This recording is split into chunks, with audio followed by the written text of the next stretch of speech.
We're here with Keith, and you did the film The Struggle. Yeah. What made you come up with the idea for The Struggle?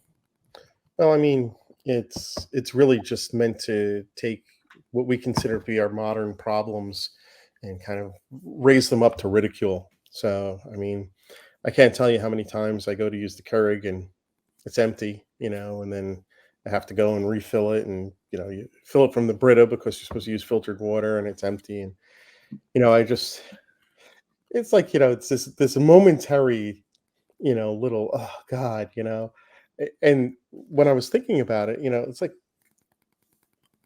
100 years ago, 150 years ago, we didn't even have electricity.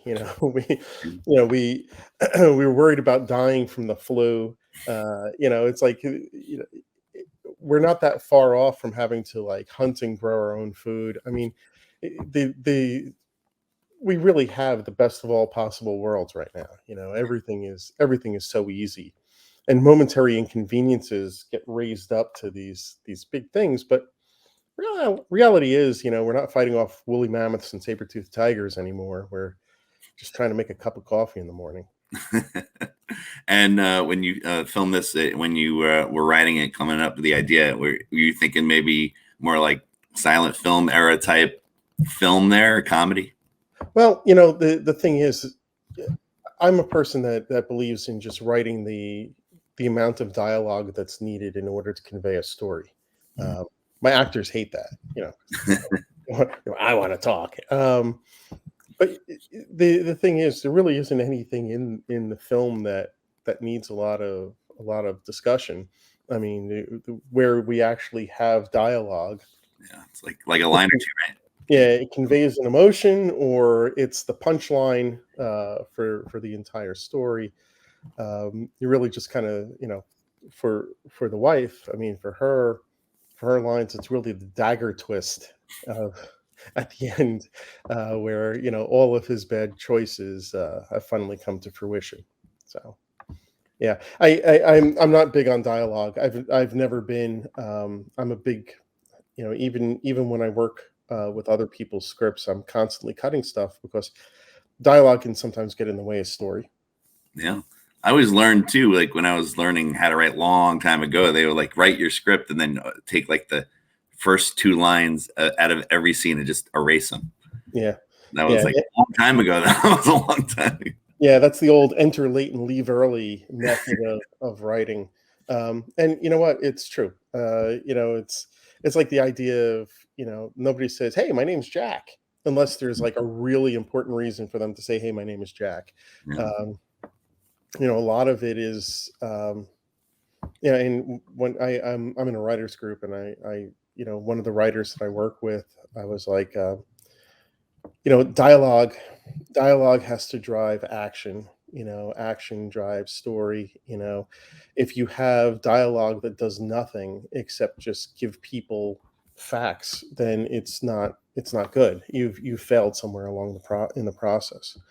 So I'm a big believer in, you only use dialogue where it's needed, and you don't use it for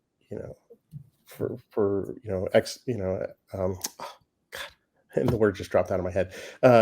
You use it to actually move the story forward. You don't just use it to give people facts so that they know where they are in the story. That should all be put into either action, where their location is, the context clues that we have, or if it needs to be put in there, it has to be put in a clever way that doesn't just give us data, it also gives us an emotion, or some kind of indicator. So your name's Jack, like that type of thing, where it's like, so there's like some kind of disbelief, like somebody knows something more about the person. Jack grimaces. It's like, oh shit, they know I'm not Jack, right? So there needs to be something more to it than just the words. It's funny when we're watching films and we're trying to get like nominate actors and things like that, and we're looking for their character name, and I like it when you can't find it until the end credit. Yeah, like you're listening, like I don't know which character was who. Yeah, it's funny because Mike Toda, I don't know how well you know Mike. I do. Yeah. He's a fantastic comedic actor, And um, yeah, I love him. I've wanted to work with him for a while, and he like came to me. He's like, Keith, I don't have any lines, so I put one in for him. Yeah. And he's like, "That's it?" Like, "That's it." I go, and so he's like, "So are we gonna do this like Charlie Chaplin style?" And I said, "Yeah, but you know what? We're gonna want to pull back on the reins a little bit. We don't want it to be too much." Yeah. Um, and the thing is that actors want to give you big performances, and so there are a few times that I would let him. I would do a take where I allow him to just kind of go crazy. And then I'm like, all right, we're going to pull that back. And this is what I want. And I was pretty specific about things. And he was worried that it wouldn't cut together. He was worried that it would be too subtle. But I don't know. You tell me. Did you Yeah, think it was subtle? he's good with like physical comedy kind of thing too, so that works out. Yeah. Yeah. So it's I don't know. I think that it worked very well. Yeah. And my a film that I directed before this had no dialogue at all. And it wasn't a silent film because there was still sound, there was music and everything else. But it's like this idea that words get in the way sometimes. And that one was a little bit more difficult for people to kind of get through. It was about a woman who's being abused by her husband. So it's a little bit different. Yeah, and silence was actually supposed to be part of it. Mhm. It's Yeah. like these women suffer in silence. So, um, but yeah, I and it makes it really easy when I need to share this with foreign markets. So, Yeah. uh, we've actually been. I mean, the struggle has actually been in Sweden. We've had it play in. Yeah, we're going to be going to Barcelona later this year. We played in Greece. I mean, we've had a bunch of countries where it's had to play, and just the translation can be a bear, Yeah. especially with colloquialisms. Mhm. It's But like how. they all kind of all these countries they kind of feel the same way. Their mornings are kind of the same. Well, that's the interesting thing because when I first cut the film together, I had finished working on it. I was on vacation in Greece, and I there's a family that I know in Greece. I'm good friends with, and they got they got together and they got some of their friends together. So we had this little impromptu thing, and they were all laughing. And it was the same thing with the wife, hitting the husband like, that's you," and there's certain universal truths that we have over the all over the world. We all have little things that annoy us, and you know but in the grand scheme of things, you have to be able to laugh at them, otherwise you'll cry. Yeah. What about the music that you choose? Like is I did not choose that music. That music chose me. Ah, um, yeah, well, that way too, yeah. So yeah, the music is actually a third character in that Mhm, story, and it was very important. Originally, when I cut it for the temporary score, I had gone like old Looney Tune style. I had used Deflator Mouse and Bolero. So if you think about like Deflator Mouse at the beginning, and and after the switch to the kitchen, just think about like that. So it was like, I kind of like that.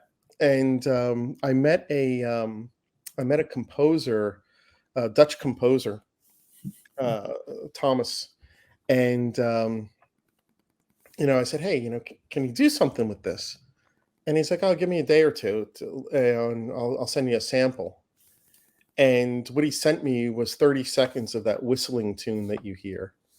And it made me laugh. I mean, just hearing the tune made me laugh. It's so lighthearted and happy, and it's slightly mocking. I don't know. And so when I heard it, I just listened to the music. I didn't even like put it into against what was going on in the film, huh, and I just knew. I'm like, this thing's it's a piece of magic.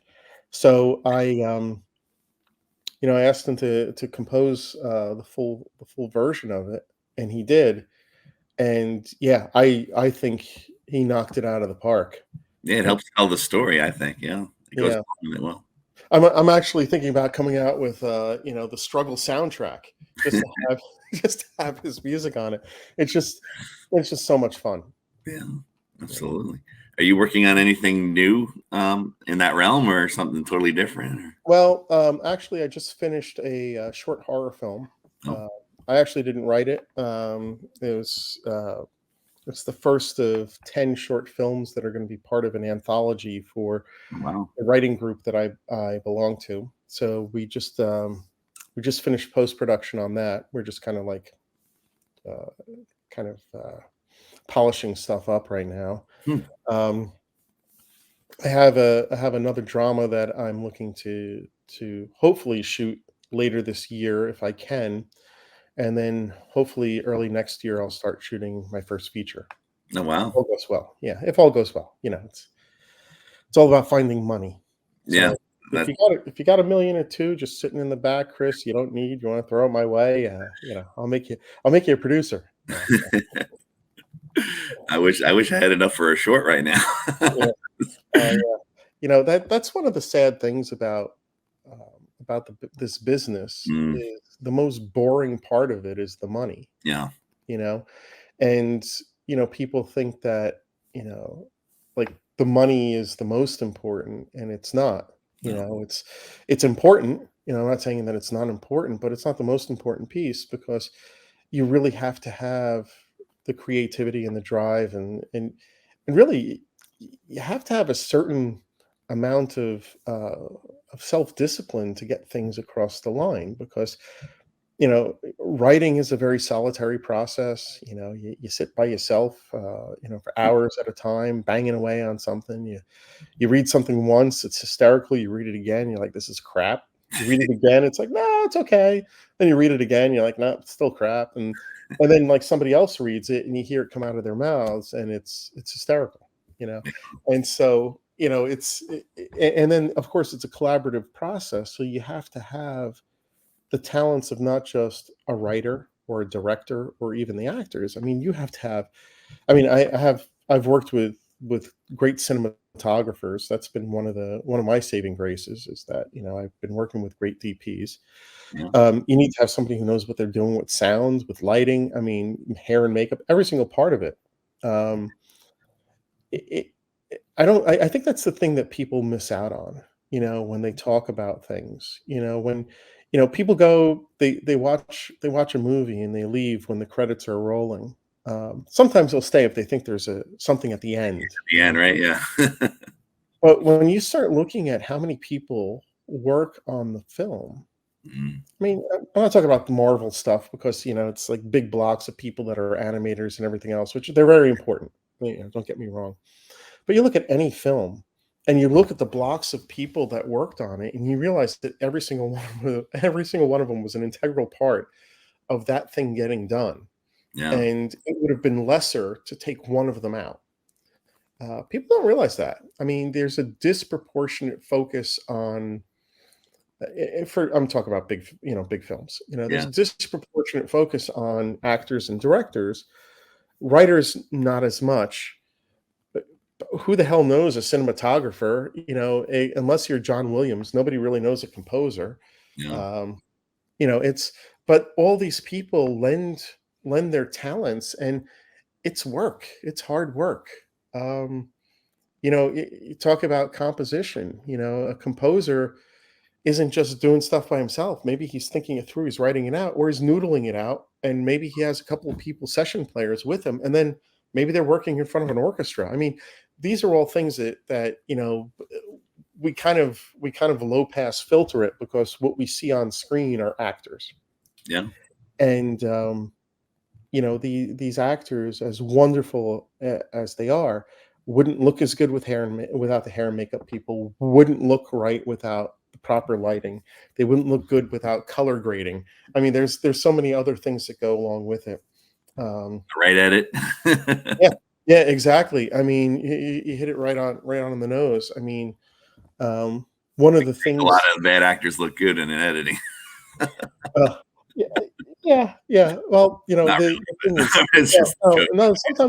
Sometimes you could cut around bad performance, but Yeah. like for the struggle, one of the things that was a big challenge for us is there's a lot of funny stuff that hit the cutting room floor. Yeah. You just can't have things go on and on and on as much as you'd like them to. Especially And for a story like that, you kind of need it short, right? You kind of need a short version of that to yeah, hit that line at the end. And right. And then you also have to, there's a certain amount of timing that you have to have for comedy that mhm. if the Yeah. timing's not there, it doesn't work. So Mhm. yeah, so I mean, yeah, I mean, even the people that are chipping away at the block of marble to find, David inside, it's, even the people that carve stuff away are important. So yeah. Absolutely. Great. Well, it was great talking to you for a few minutes here. Do you have anything else you want to add about the film? I mean, we talked about the Well, cinematography, the music, the yeah, I have to mention Carol Ann Raffa because who plays the wife in the film. oh yeah, I wish I could have used her more. mhm, Absolutely amazing actor, and just a doll of a human being. I mean, um, when I had Mike Toda in mind when I wrote this, he was the first person I showed it to. And when he came on board, I was so excited. And then I realized I needed to find somebody who had the same kind of energy, who could kind of, bring the same level that he brought. And I was like, hey, do you know any women that know comedy, that know how to do comedy? That was literally the first name out of his mouth. mhm.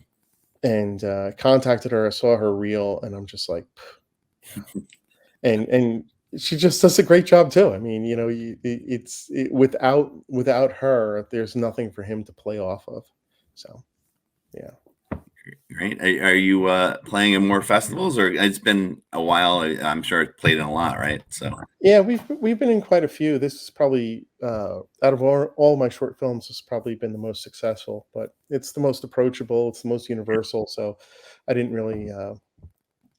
I mean, it's not that it doesn't surprise me, but it was, I kind of figured that it would probably do well because it's something that everybody can understand very easily. Like I said, we're going to Barcelona. We've got 3 or 4 other festivals for the rest of the year, um, and then I don't know. I haven't really submitted it to any more beyond what I did for this year. you know, Um, yeah, what it's about like expensive. South America with South America? Yeah. Yeah, no, well, they're big coffee people down there, but, Yeah, I don't know how many film festivals are there, yeah. but But the thing is, submitting to festivals it's a very expensive proposition as yeah, well. I yeah. mean, it's, Well, um and I understand there's costs, to the festival as well, but, when if you submit something to 20, 30 festivals, you're spending a couple $1,000. yeah. Yeah. Yeah, that's unfortunate too, but you got to kind of pick and choose where you kind of want to go and things like that. I kind Yeah. of like try to stay local, and then I'm like, wait, I want to go to this one over, and I want to go to Houston, so I'll put it in Houston. Yeah. Well, I have to tell you, I've been to the Brightside Film Festival once before, and I enjoyed it. I like the idea of like grabbing a beer and sitting down and watching a film. It's just But fun, just yeah, fun. Everyone gets to hang out and talk, and this time around, a lot of people that have been here in the past are coming back, so it's kind of like a reunion one. yeah, yeah. Do they have air conditioning yet? That's the only thing. Oh my gosh, yeah. Well, sort of, kind of, sort of. Like sometimes it will go on during the movies, and it's like, Yeah. Yeah, no, I just remember the last time I went, it was just like so hot and humid that day, and I was like dying. But yeah. I really hope it's not too bad. Sometimes it's good in there, sometimes it's not, and it's going to be crowded. I think so. I don't know. yeah, well, we'll see. We could probably look on our phones now and see what the weather's going to be like next week. So, Yeah. but I'm looking forward to it anyway. Well, it's Yep. good. Thanks for giving me a few minutes here, and we'll see you soon. Yep. See you next week. Take care. Yep, see it. We're here with Chris, and you did your film's called Out of Control. So, what made you come up with the concept for this film? I thought of it in March of 2021. That was kind of right after COVID and everything. And we were all in a very big state of, okay, like diseases are pretty relevant. And it kind of just, the idea really came randomly when I was taking my dog out for a walk. I was just thinking of the idea of like a parasite. And then suddenly I came up with the idea of, okay, well, what if it almost controlled your mind into thinking you're doing one thing, but in reality you're doing something else? And that kind of gradually got worse over time. I was also inspired from this thing, I think it's called mad cow disease. Oh It's like yeah. this parasite that comes in and it would eat the brains of a cow. So what if it was like a parasite that controlled you? And was this your first film? Uh, yeah, I'd say my first one that I actually tried on. I had some that I did with friends before, but that was really just us messing around with a camera and a tripod. No, it's the This is first the first one that actually kind of made it film. like with storyboards and like an actual film. Yeah. Do you go to film class or school or something like that? Or? Yeah. No, I watch a lot of videos on YouTube, like D4 Darius, Film Riot. That's kind of where I got most of the knowledge for how to frame the shots and stuff like that. Are you going to college for it, or yeah? I actually want to go into engineering, but I certainly want to continue this, continue to make short films, and if I could like take a few classes in college for it, I'd love to do that. I just don't want it to be my major. Yeah, well, I understand that. I didn't major. I'm a filmmaker. I didn't major in film, so I do a million different other jobs. So it's good to have an overall of everything, right? So Yeah. of the industry or anything, any kind of job. So, but my fallback was well, I ended up in education, so I teach film. So kind of came full circle, which is pretty cool. So what did you do to get your actors for the film? How did you go about that? That whole family, like all the characters that you see in the movie, they're all from some family friends. Mhm. Honestly, I just chose them because I saw passion. Like none of them really have any acting experience, but my biggest thing is I don't really know a lot of actors. I go off passion. If you're willing to put in the time, you're willing to put in the effort, I definitely want to work with you. And I think we saw it coming through. Like the mom, I was blown away by her performance when we were filming it. Because again, these are people that have no acting experience, and for them to be able to pull that off, I just believed in them. I believed in their passion, and that's how I chose them.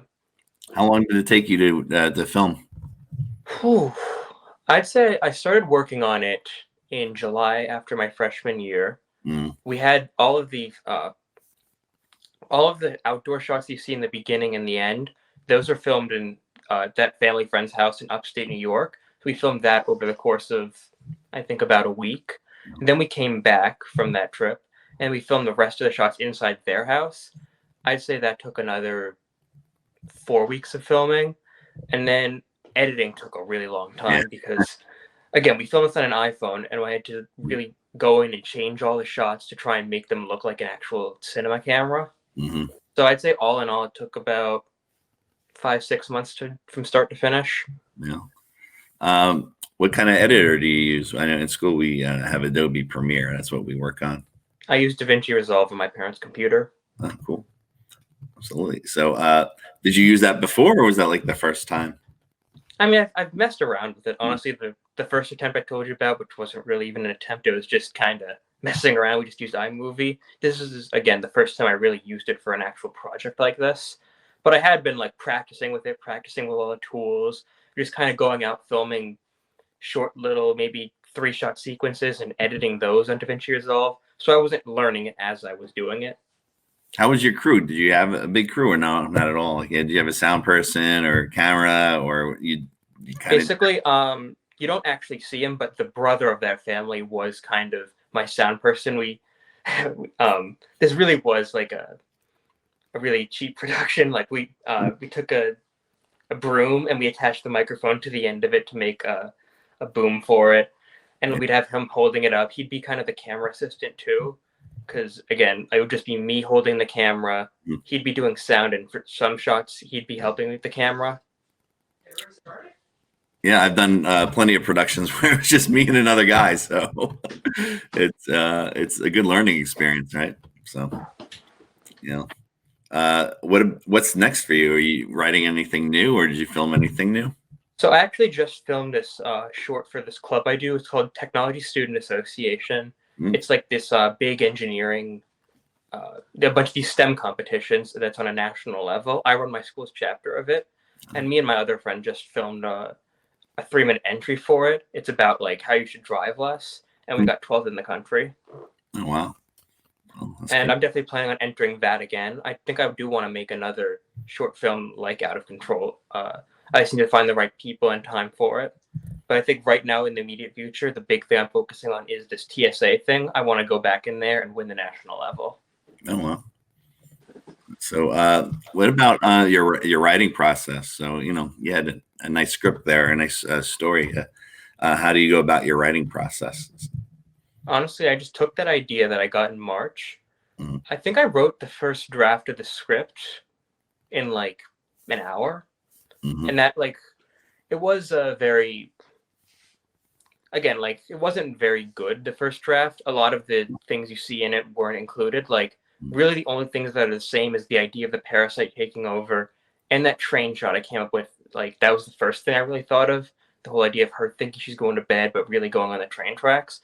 The whole other thing that came about it with her dad, that's what I came up with during the writing. Because I realized a lot of good movies, they need to have symbolism.